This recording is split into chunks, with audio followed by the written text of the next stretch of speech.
Here we go. And we are back. We are in Bartlett, Illinois. That's right. I'm going to adjust this just a tad. You want to get the good side. Steve and Ann coming to you from Bartlett, Illinois again tonight. Yeah. Here we are. So, I had a long day at work, so I had a long day at work too. We both worked long days.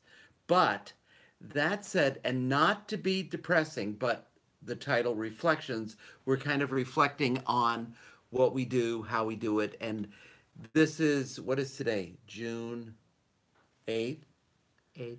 June 8th, 2018. And this morning,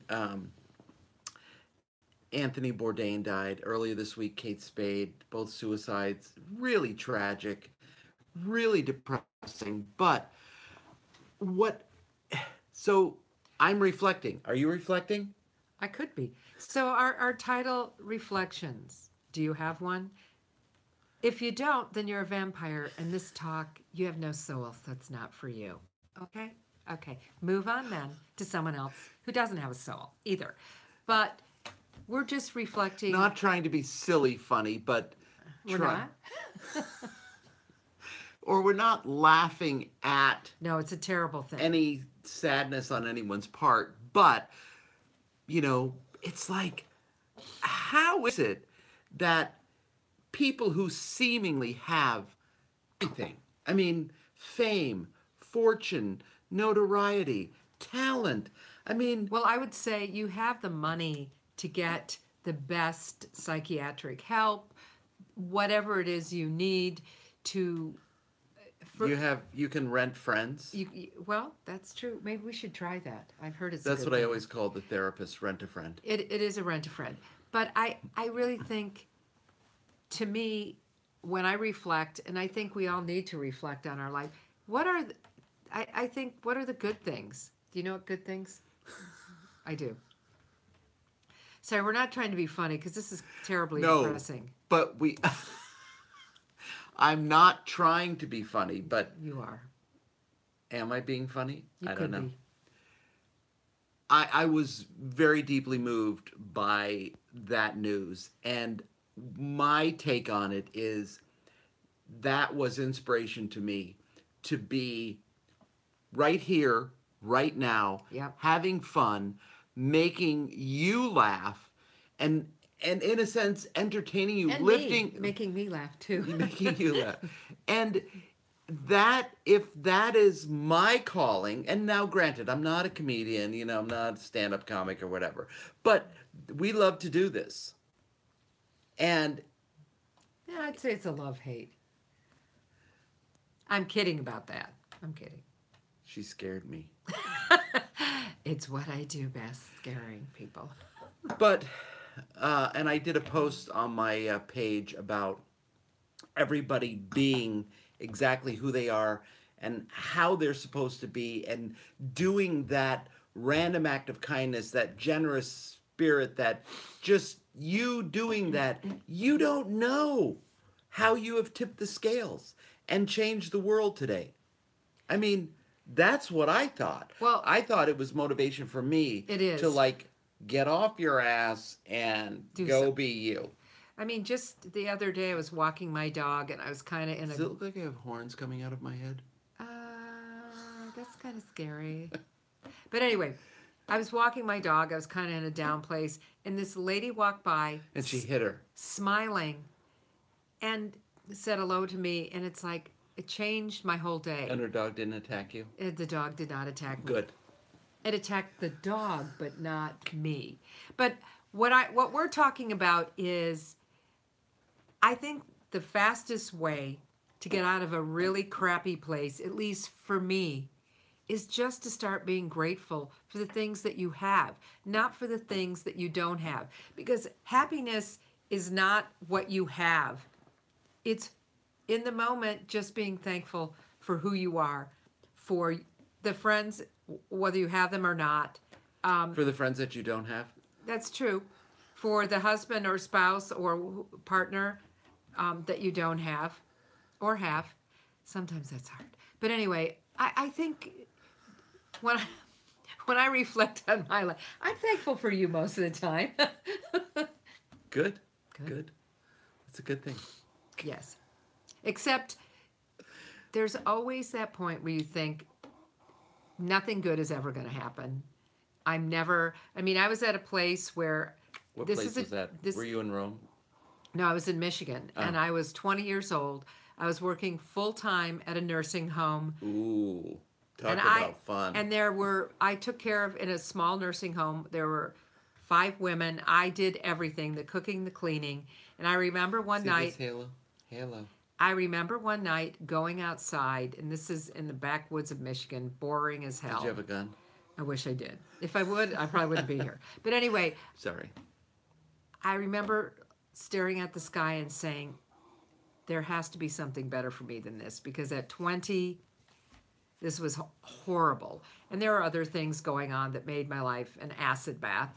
But I remember thinking, I have hope that there had to be something better, because personally, that it was. Well, and I met you exactly probably a year later, after a very tumultuous year of pain and suffering and anguish. And I mean, So, what I'm saying is that you should always hope. Always Okay. hope. okay. Because when I felt the most depressed in my life, and believe me, I've had 5 kids, so I've had a lot of postpartum depression. When I felt the most depressed I'd ever felt, I always knew if Was I just... there? You were, but not in the same room. I always knew if I waited a day, things would get better, and it usually did. Just a day? Well, maybe a day turned into a month. I'm not sure. I can't remember. That was a while ago. We've forgotten a lot. And that's a good thing about getting older. And we're not old. We're just You are. older than we were. You are. So You next have time gray you see hair. me, you can't say that I'm old. I do. He has But gray hair, young I don't. people have gray hair. Yeah, but I don't have gray hair. I actually have brown hair, but I bleach it white, because it's very in fashion. It kind of is. I know. It kind of is. I know. Good times. Good times. Good times, good times. So, that said, we're reflecting. I have a mirror behind me. I could look at my reflection. Do I look like that? Is that what I look like? No, I didn't. No. But the cool thing is taking life's events and framing them in such a way that it inspires each of us to become all of who we are and all that we can be. And I could go on for hours, but I won't. You will. I won't make a long story longer. Well, and I'm telling you, if you live in our wasn't done. area, and I'm sorry I interrupted you again. If you live in our area and you're struggling, come to our house. We'll make sure you're happy. She'll feed you. I will. I find food is the fastest way to comfort somebody. And then I do. I just think that's who I'm about. But I digress. You finish. I don't know what I was saying. Do you know what I was saying? It's my I don't know what I plug. was saying. See, it worked. But My being ploy worked. being all that you can be, it changes you. Each person, and it's the butterfly effect.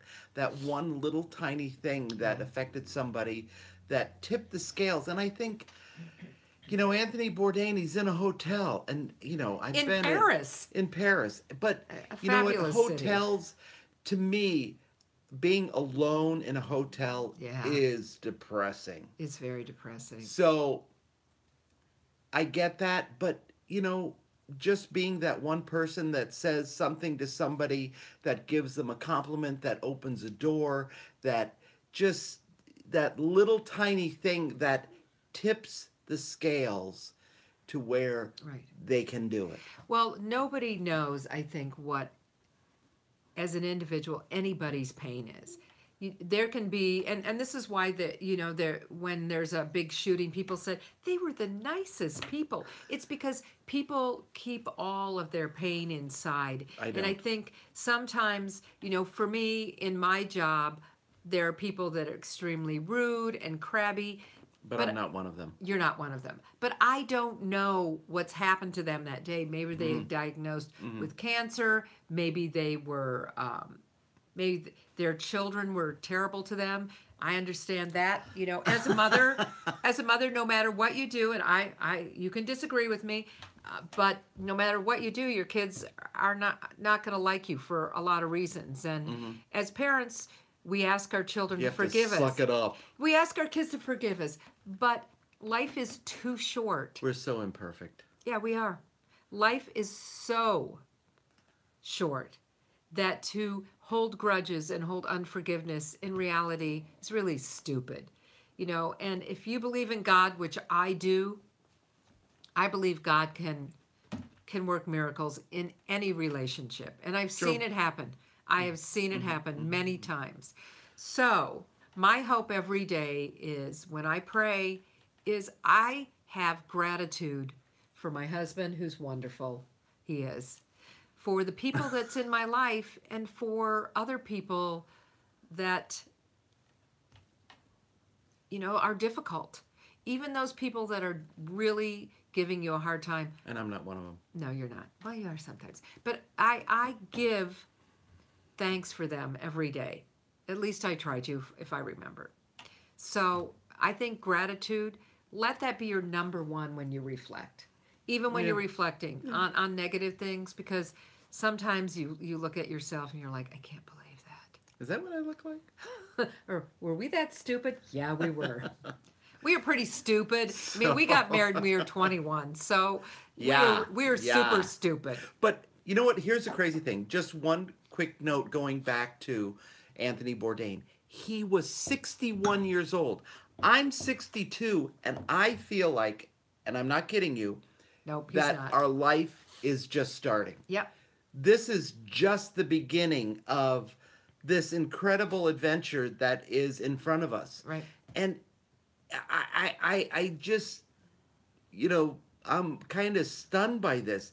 But, you know, people have troubles and struggles, and we don't see life through their eyes. But No. both Ann and I have been working on our gratitude, Yes. and it changes everything. It does. When you start, for me, gratitude eliminates fear. It eliminates discouragement. It changes your whole focus It on does. life, and it redirects your whole brain Yeah. into a whole different arena to where you just start looking at life differently. And if you're struggling with that, you're Come for hungry. dinner. Yeah, come for dinner. You're hungry, I'll make you something. You're not hungry, I'll still make you something. I'm not Jewish, I'm not Italian, I'm Irish, but it's the same.